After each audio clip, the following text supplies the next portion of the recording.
Shalom sahabatku, kembali sebelum kita merenungkan kebenaran firman Tuhan di pagi hari ini, mari kita sama-sama berdoa. Bapa kami yang baik, terima kasih ya Tuhan buat pagi hari ini. Terima kasih untuk kebaikan-Mu dalam kehidupan setiap kami.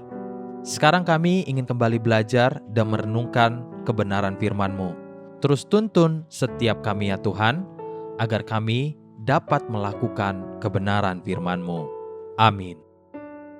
Pagi hari ini, kita akan kembali merenungkan kebenaran firman-Nya dengan tema merendahkan diri dan mencari wajah Tuhan. Mari kita buka Alkitab di dalam kitab Yoel pasal 1, ayat 14 sampai ayat yang ke-20. Demikian firman Tuhan.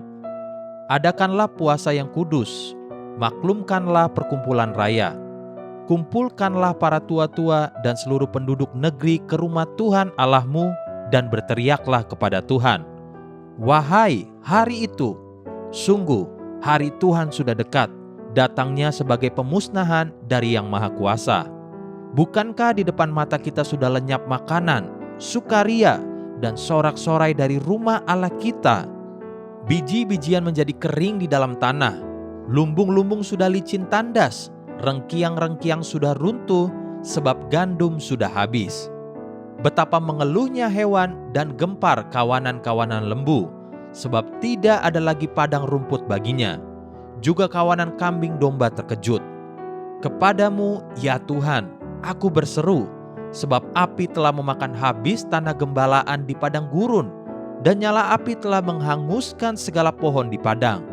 Juga binatang-binatang di padang menjerit karena rindu kepadamu, sebab wadi telah kering, dan api pun telah memakan habis tanah gembalaan di padang gurun. Mengapa anak-anak Tuhan diajarkan untuk berdoa dan berpuasa? Sebab ketika daging kita menjadi lemah, roh kitalah yang menjadi kuat. Di saat itulah justru kita akan semakin lebih lagi mengandalkan Tuhan. Peristiwa yang terjadi dan dituliskan di Yoel pasal 1 sesungguhnya tidak harus terjadi demikian.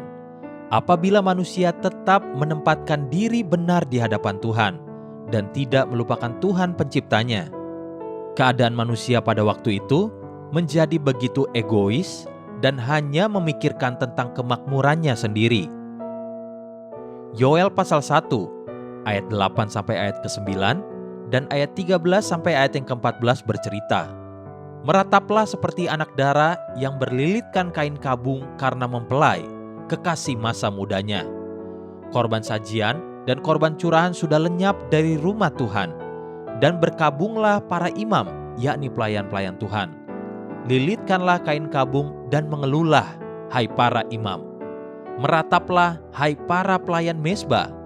Masuklah, bermalamlah, dengan memakai kain kabung, hai para pelayan Allahku, sebab sudah ditahan dari rumah Allahmu korban sajian dan korban curahan.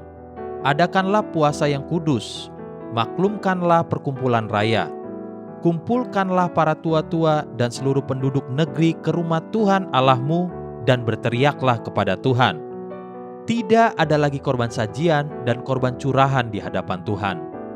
Korban sajian atau yang dikenal dengan kata mincah berarti sebuah ungkapan rasa syukur atau hasil panen yang Tuhan telah berikan kepada umatnya. Korban curahan yang dalam bahasa Ibrani disebut nesek artinya adalah sebuah pujian dan sukacita yang umat Tuhan tumpahkan di hadapan Tuhan karena kebaikan dan karena siapa Tuhan bagi mereka.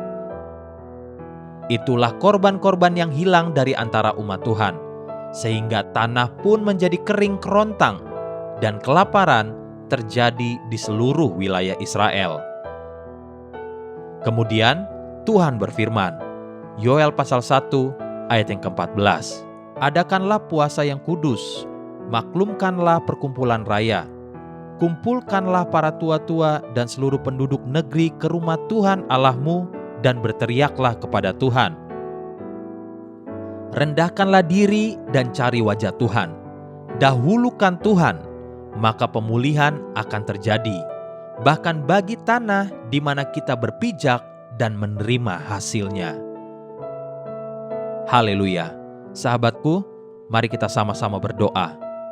Terima kasih ya Tuhan untuk kebenaran firman-Mu yang kembali mengingatkan dan mengajar setiap kami, agar kami tiap-tiap hari terus mencari wajah-Mu ya Tuhan. Amin. Jesus loves you and so do I.